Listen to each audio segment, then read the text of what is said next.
part, and I got another video I want to make today. This one is going to be a sports video. Since it's the NBA playoffs, I decided to make another YouTube video, and that is Michael Jordan versus Stephen Curry. The Chicago Bulls versus the Golden State Warriors. Now, the reason why I'm comparing Stephen Curry to the great Michael Jordan is because I've seen a lot of people make YouTube videos in the last 4 years. What would happen if Stephen Curry in his prime took on Michael Jordan in his prime? The greatest basketball player of all times. The great Michael Jordan. 6-time NBA champion.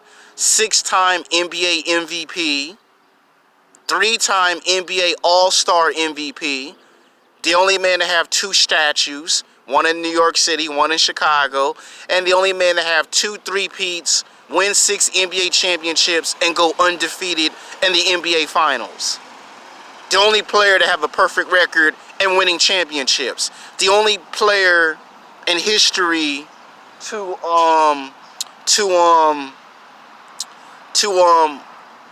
win 6 championships, 2 three-peats, and the only basketball player in NBA history to be undefeated in the finals. No other player in NBA history is undefeated. Michael Jordan is the only guy that doesn't go to a Game 7. I mean, you look at every series, the first round, second round, the third round, fourth round, you never see Michael Jordan play in a Game 7. And he's the only basketball player to be in terrible circumstances and still rise above them and still dominate the game at a high level. Now, for people that don't understand why I'm doing this, is because like what I just said. Past 4 years, people have made videos. And this is me doing my sports series. When we get to the late summer, I'm going to do the return of the NFL Who's Better series. So this is the NBA Who's Better series, episode 1, season 2.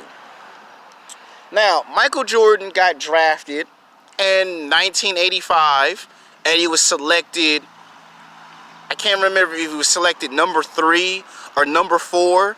We all should know the story by now. Michael Jordan got picked. Michael Jordan had Sam Bowie get picked over him. Clyde Drexler got picked over Michael Jordan. And Michael Jordan got overlooked not once, but twice by the Portland Trail Blazers. And he got sent to the Chicago Bulls. And Michael Jordan went almost 10 years losing in the NBA playoffs. He lost to the Detroit Pistons 2 years. Then he lost to the Detroit Bad Boy Pistons for 4 years. And, of course, we all know Isaiah Thomas wrote a book called The Michael Jordan Rules. That Michael Jordan can score 20 points, 30, 40, 50 points, and still lose to the Detroit Pistons. And it wasn't until Phil Jackson coached the basketball team. Now, for the biggest part of it. Michael Jordan, in his prime, is when he started winning championships. We all can agree that in the 80s, that was Michael Jordan, but it wasn't Michael Jordan in his prime. We all agree that the Michael Jordan that was in his prime was the Michael that was just beating people and doing it at a high level. When he won in 1991, that's a prime example. He went against Magic. He beat Magic decisively. Took 5 games. Now, some argue Magic Johnson was injured, and had Magic Johnson been at 100%, he would have had to play Michael Jordan. Michael would have to play Magic and the Lakers in a 7-game series. So a lot of people believe that. A lot of people believe that in the second year, when he went against Portland, that if Clyde Drexler wasn't injured, Michael Jordan would have had to face him at 100%. Now, Michael did play Charles Barkley in those Phoenix Suns in the 1993 NBA Finals, and Michael beat Charles Barkley at 100% and proved that it didn't matter if you were 80%, 90%, or 100%, he still would beat you in the NBA Finals. And that was 3 years in a row he won 3 championships. Then he went and played baseball. Michael comes back. Michael Jordan loses in the 1995 Eastern Conference semifinals to a young Penny Hardaway and a young Shaquille O'Neal and those Orlando Magics. And comes back in 1996, wins the first round, beats the Knicks, knocks off those Indiana Pacers, those Reggie Miller and those Indiana Pacers, has a rematch with a young Penny Hardaway and Shaquille O'Neal and those Orlando Magics, and goes back to the NBA Finals and takes on a Shawn Kemp, a Gary Payton, and those Seattle Supersonics, knocks them off in 5 games, wins his 4th championship. Turns around in 1997, faces John Stockton, Karl Malone, and those Utah Jazz, and you should know what happens in 1997. He gets a stomach virus from eating pizza. And then basically he gets that. He gets food poisoning. He has a fever all at once and drops 38 points in Game 4 against a Utah Jazz team, where Karl Malone and John Stockton scores 30 points apiece, and Michael Jordan still knocks off a Utah Jazz and wins 5 NBA championships. Turns around in 1998, has an NBA Finals rematch, and again beats the Utah Jazz and wins his 6th and final NBA championship and sets a record that has been there for the past 20 years and has yet to be broken. He wins 6 NBA championships and is still undefeated in the NBA Finals. We all know in 1997 he set a record of winning 72 games and 10 losses. And that record was there for almost 20 years. And then in either 2015 or in 2016, Stephen Curry and them Golden State Warriors break that record and go to the NBA Finals and lose to a Cleveland Cavaliers in an NBA Finals rematch, thanks to Kyrie Irving and his breakout performance. Now, Stephen Curry comes to the NBA draft around 2008, 2009, somewhere around there, gets picked, and he's to the Golden State Warriors. Now, there's Monte Ellis, which y'all probably don't remember. He's not in the NBA no more, but he was a star, and between Stephen Curry and him, someone was going to become the breakout superstar of the Golden State Warriors. And for like 3 years, they couldn't decide who is going to be their shooter. And Monte Ellis one day got hurt and left the game. And Stephen Curry pulled off one of the greatest upsets in a season. I think that was going against the Dallas Mavericks. I can't remember which team. And he dropped 35 points and brought the team back from being blown out. And then he wins 7 games in a row of just scoring 30 points in 7 games. He's hitting 3-pointers from half court. He's hitting 3-pointers on top of the key. And then he has one of the best competitive rivalries in NBA history. Stephen Curry versus Kobe Bryant. One of the greatest matchups in NBA history. Stephen Curry drops 40 points. Kobe Bryant drops 40 points. Stephen Curry beats 3 people off the dribble.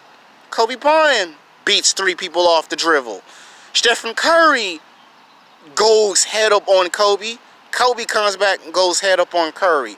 Back and forth, back and forth. And you're like, God damn. And then he does it the very next night again. Who is he does it to the next player? He crosses over Chris Paul in those Los Angeles Clippers.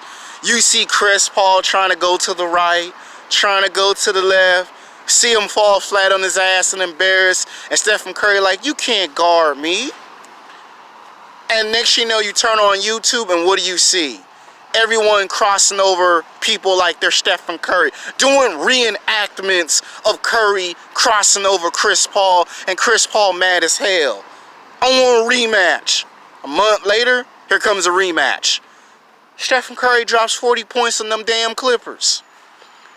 And Chris Paul drops 30 points and loses in a rematch to that Stephen Curry. Oh, he goes against them LeBron James and the Miami Heats, and he loses. But one thing was clear. No matter what LeBron did with those Miami Heats, Stephen Curry wasn't scared of LeBron.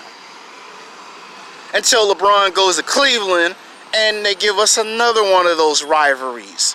Oh, and he knocks off Cleveland because LeBron ain't got no help, and he wins his first NBA championship. And people are like, oh shit, he did it on LeBron James. Okay, we get an NBA Finals rematch. And when we get an NBA Finals rematch, what do we get? He loses to LeBron James in an NBA Finals rematch and trying to prove that he can win 2 championships 2 years in a row and do what? Break Michael Jordan's record for most wins, which they do, but they lose in the finals. 3rd year, it's an NBA Finals rematch again of the Cleveland Cavaliers and those Golden State Warriors, and he wins another championship. Now he has 2 championships. And you see what's about to happen, right? He's on the they had a chance to win 3 NBA championships in 4 years. Because the first year, he beats Cleveland.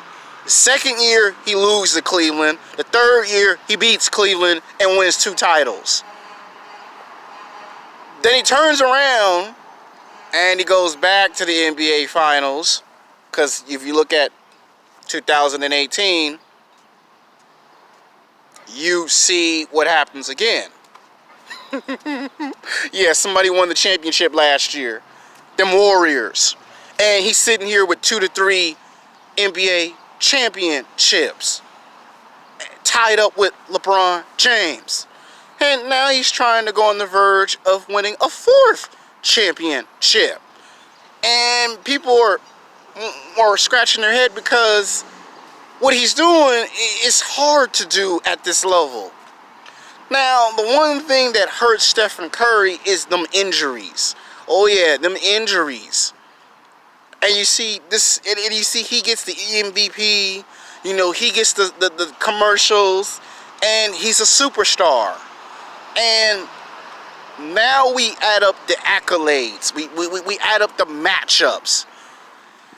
If these two were to face each other in their prime, it will be the first time in history that a game series will go to 7 games.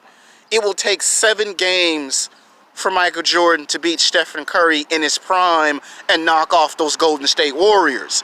Michael would be scoring 35, 45, 50 points every game, and somewhere in that series, Stephen Curry's injury will reoccur. And Michael Jordan will, I don't want to say take an advantage, but Michael will show that even in a game 7, he's still dominant with his killer instinct. And Michael will do what LeBron James don't do. Michael will tie up Stephen Curry, lock him down. If it was Kevin Durant, Michael will be able to guard Kevin Durant the same way he did, or slam dunk like he did on Patrick Ewing.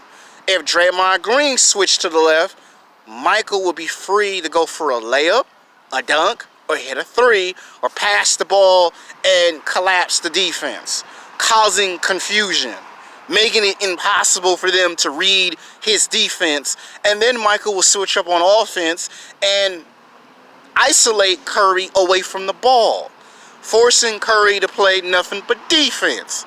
And Michael will keep doing that until Curry either switches up or tries to go into a shooting contest. Yeah, Curry will make his shots, but Michael will keep contesting the shots. And ultimately, Michael will be able to block some of those shots. And even if Curry can cross over Michael Jordan like Allen Iverson did, Michael won't care about the crossing over. Michael will be having too much fun scoring and contesting shots, blocking shots.